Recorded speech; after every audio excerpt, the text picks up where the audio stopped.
The kid was screaming, hands clamped over his ears, eyes squeezed shut, rocking so hard in my barber chair I thought he might tip over. Too loud, too loud, too loud! Every customer in my shop had stopped talking. All eyes on this 7-year-old having a complete meltdown. His mother was crying, apologizing, trying to pull him out of the chair while he thrashed. Someone muttered, "Control your kid." Another guy stood up to leave. "I'm not waiting for this." I had a choice. I could ask them to leave. That's what the 3 other barbershops had done this month. Or I could do something nobody expected. I looked at my waiting customers, at my co-workers, at this terrified kid who just needed a haircut. And I said 2 words that changed everything. Everyone out. Then I walked to the wall and turned off every single light in my shop. Have you ever had to completely change how you do something to help one person? Have you ever watched someone struggle with something invisible? Share your thoughts in the comments, and if you want more stories about unexpected challenges, adaptation, and finding new purpose in your work, hit that subscribe button and notification bell so you never miss our next story. I've been cutting hair for 20 years. Started as an apprentice at 18. Opened my own shop at 27. Built a steady clientele over 15 years. Walker's Barbershop. That's me. Hudson Walker. Classic setup. Red and white pole outside. Leather chairs. Sports on TV. Smell of aftershave and coffee. The kind of place where men come in, sit down, get cleaned up, and leave looking sharp. I thought I knew my job, thought I'd seen every type of customer. Quiet guys. Chatty guys. Kids who squirm. Teenagers who want something their parents hate. Old men who fall asleep mid-cut. But I'd never dealt with what walked through my door on a Saturday afternoon in October. That's when Shannon Clark came in with her son, and I learned that everything I thought I knew about cutting hair was incomplete. 2 p.m. Peak time.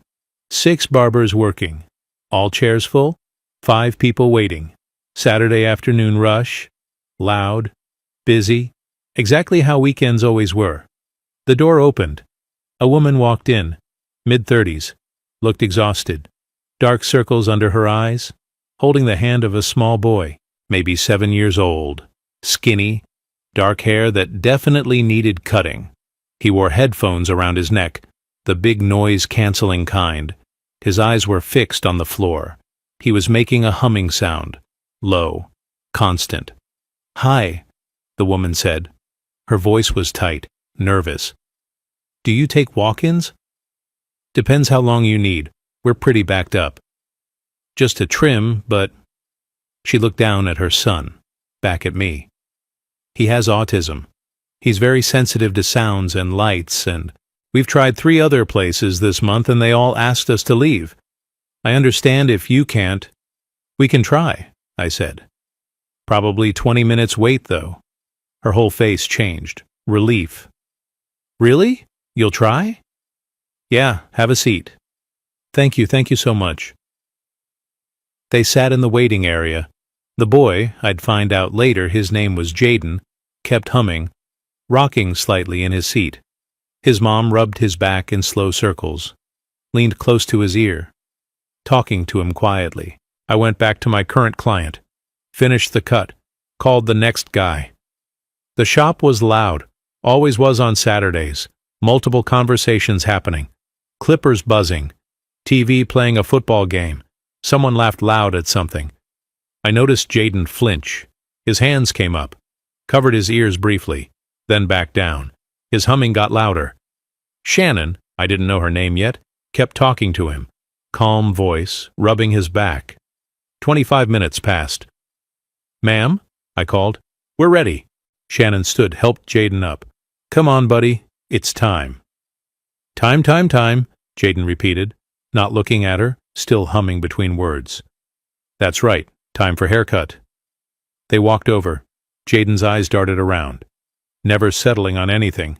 His hands were flapping at his sides. Quick movements. "Is he okay to sit?" I asked Shannon. "I think so. Jaden, can you sit in the chair for Mr.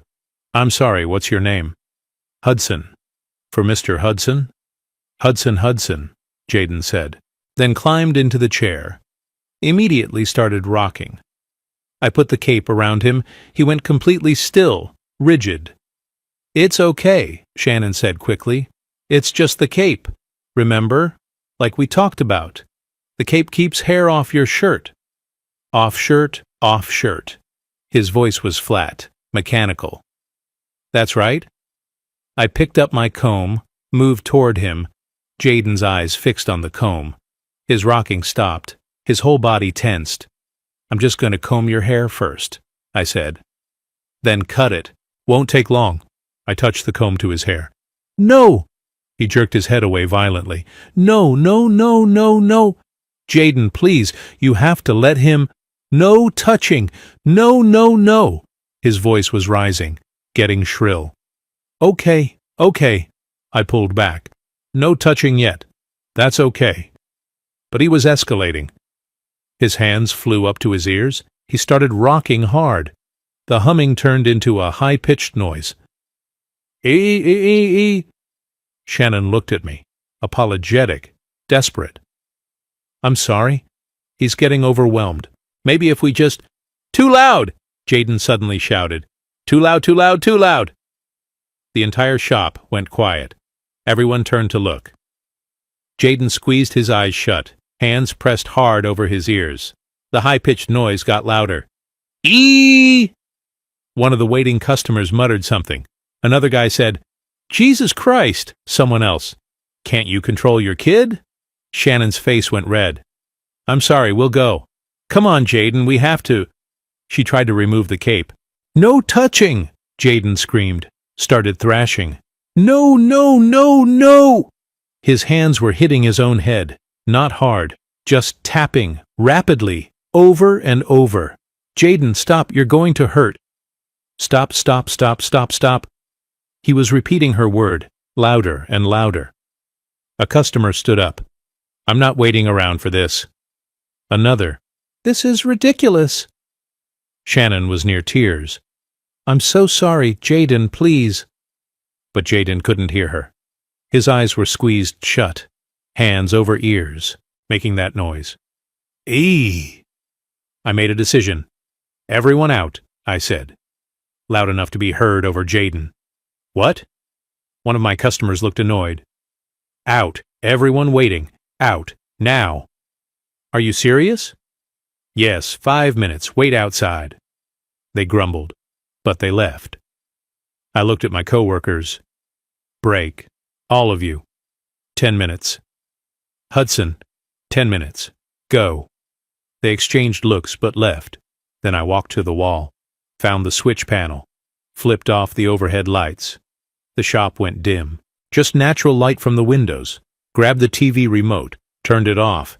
Sudden silence. Just the sound of Jaden's noise, but already getting quieter. I walked over, crouched down next to the chair, not touching, just close. "Jaden," I said, quiet voice. "The lights are off now, the TV is off, it's quiet." His noise reduced to a whimper, but his eyes stayed shut, hands still over ears. "Can you hear me?" He rocked. Didn't answer. I waited. Just stayed there. Quiet. After maybe 30 seconds, his hands slowly lowered. His eyes opened to slits. "See? Quiet now. Just us. No loud sounds." He opened his eyes fully. Looked around. Still rocking, but slower. "I'm Hudson. I'm going to cut your hair, but I'm going to tell you everything before I do it, so you know what's coming, okay?" He didn't respond, just rocked. "First, I need light to see. So I'm going to use my phone flashlight. It's small, not bright like the ceiling lights. I'll show you first." I pulled out my phone, turned on the flashlight, held it low, showed him. He looked at it, stopped rocking for a second. "See? Small light. I'm going to point it at your hair, not at your face, just your hair. Okay?" "Okay, okay." "Good. Now, I need to touch your hair to cut it. I'm going to touch it very gently, just with my hand first. No scissors, just checking." "Can I do that?" He rocked. Didn't answer. Shannon, who'd been silent, said softly, "Jaden, can Mr. Hudson touch your hair?" Touch, touch, touch. Is that a yes? He rocked harder. Then, yes, yes. I slowly reached out, touched his hair, light as possible. He flinched, but didn't pull away. Good job. That was very brave. Brave, brave. Now I'm getting my scissors. They're going to make a snipping sound. Snip, snip. Like this. I clicked them in the air, away from him. Hear that? Snip, snip. Right. I'm going to snip your hair. Just a little bit at a time. If you don't like it, you say stop, and I'll stop. Deal? Deal, deal. Okay, here we go. I moved slowly. Positioned the scissors. Cut a tiny section at the back. Jaden tensed. Started rocking again, but didn't make noise. Good. That was one snip. I'm doing more. Snip, snip, snip. I worked carefully. Slowly. Way slower than normal. Maybe 10 times slower. Every few snips, I'd pause. Let him adjust. He rocked the whole time. Sometimes hummed. Once he said, snip, snip, snip, along with me. Shannon stood nearby, silent, tears running down her face, but not moving, not interfering. It took 40 minutes. A cut that should take 12 minutes took 40. But when I finished, his hair was even, neat, exactly what he needed. All done, I said. Want to see? I held up a small handheld mirror, angled so he could see without the big wall mirror.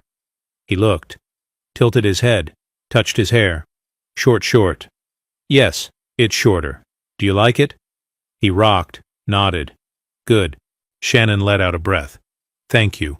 I don't even know. Thank you. You're welcome. How much do I owe you? 25. She pulled out her wallet, handed me 40. Keep the change, please.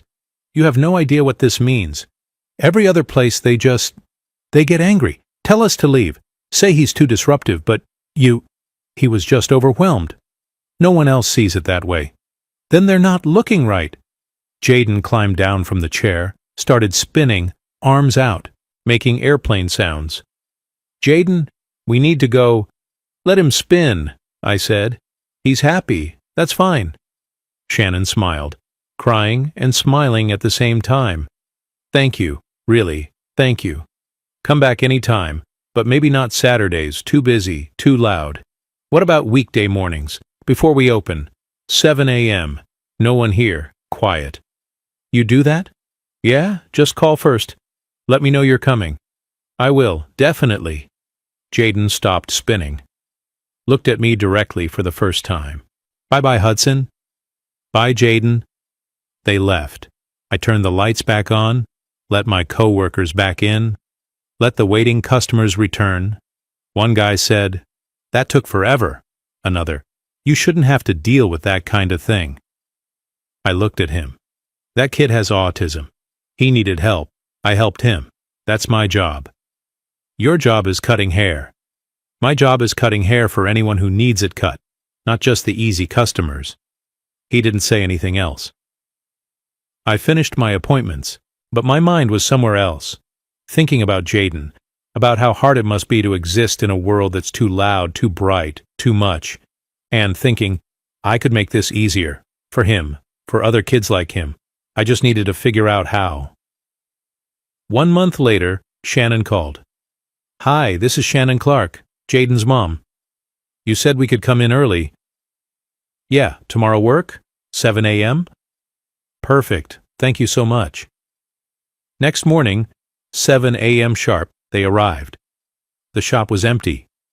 Quiet, lights still low from closing the night before. Jaden walked in, still humming, but calmer than last time. Hi, Jaden, remember me? Hudson, Hudson. That's right, want to sit in the chair? He climbed up without prompting.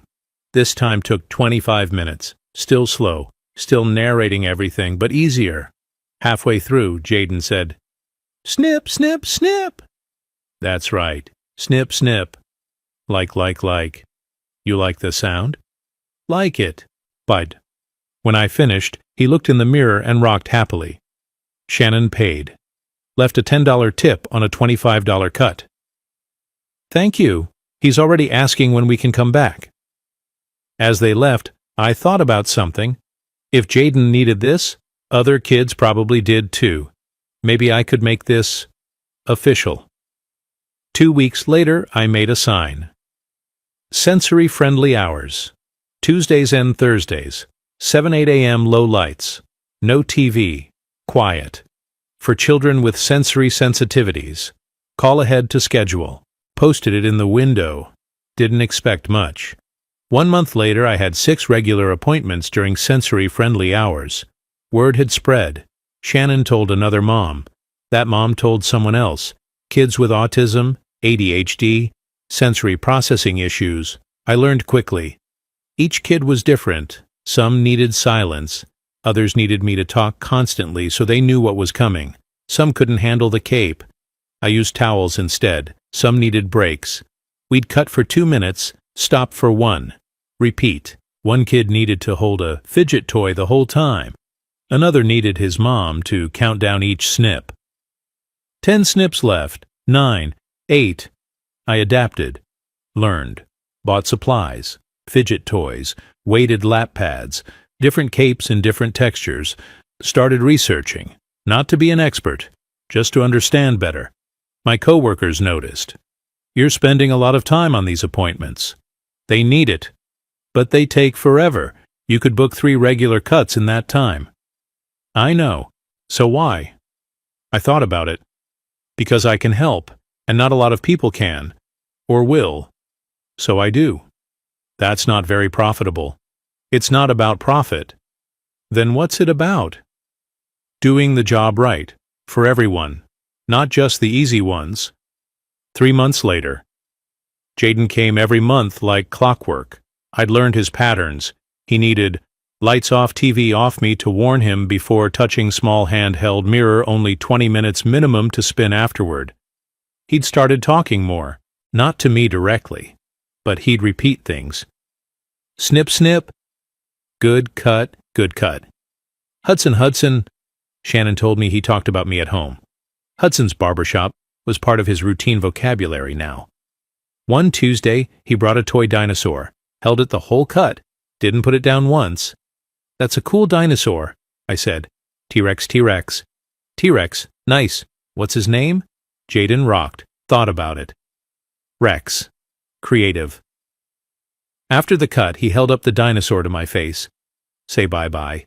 Bye, Rex. Bye-bye, Hudson. Rex's voice. Jaden moving the toy's mouth. Shannon smiled. He likes you. I like him too. No, I mean he really likes you. He doesn't do that with people. The toy thing, that's big for him. Oh, you're good with him. I just listen, do what he needs. That's more than most people do. 6 months later, I had 12 regular families now. Other parents started asking for recommendations. Other salons. Other barbers. I didn't know any, so I started training my coworkers. It's not hard, just different. You slow down, you ask, you adapt. One of them tried, struggled at first, but got better. Another refused. Not my thing. That was fine. Not everyone had to do it, but the ones who did, they started to get it. A woman called. Hi, I'm calling from the Autism Advocacy Group. We heard about your sensory-friendly hours. Would you be willing to speak at our parent support meeting? Speak about what? About what you do, how you adapted your business. A lot of parents struggle with haircuts. Your approach could help them advocate for what their kids need. I'm not an expert. You don't have to be. You just have to share what you learned. I thought about it. Okay? I can do that. I spoke to 30 parents in a community center meeting room, told them what I'd learned. Every kid is different. Communication is key. Slow down. Adapt your environment. Be patient. Don't take it personally when they struggle. They ask questions. What if my barber won't turn off the lights? Find one who will, or ask me. I'll cut your kid's hair. What if my son won't sit still? Then we take breaks. Or I cut his hair standing up. Whatever works. What if he melts down? Then we stop, try again later, or another day. It's not a failure. It's just information about what he needs. Afterward, parents came up. shook my hand. Some cried, "Thank you, you have no idea how hard this is." "I'm starting to understand." One dad said, "My son hasn't had a haircut in a year because no one will take him. Can I bring him to you?" "Yeah. Call the shop. We'll figure it out." Jaden was 8 now, had been coming to me for a year. The cuts took 15 minutes now, down from 40. He still needed low lights, still needed warnings, still rocked, but he was comfortable, knew the routine. One day after the cut, he looked at me, made eye contact, rare for him. "Hudson?" "Yeah, buddy?" "Good." "The haircut's good?" "Hudson, good." Shannon's eyes filled with tears. "That's his way of saying he likes you." "I like you too, Jaden." Like. He smiled. Actually, smiled. Sensory-friendly hours expanded to 4 days a week. I'd trained 3 of my co-workers. They each had their own sensory-friendly clients now. Other barbershops started calling. "How do you do this? Can you teach us?" I started consulting. Nothing formal, just phone calls, advice.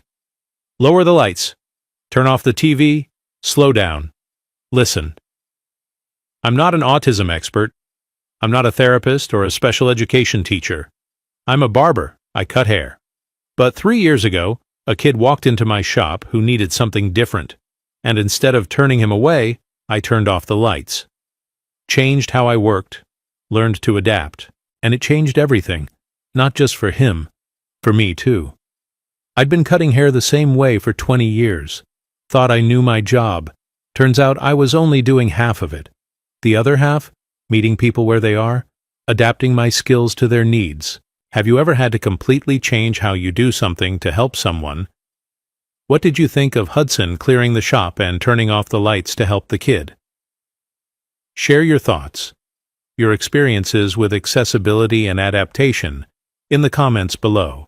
If this story about meeting people where they are, adapting your skills, and finding purpose in helping others moved you, please hit that like button and subscribe for more stories about unexpected challenges, growth, and doing your job, all of your job for everyone.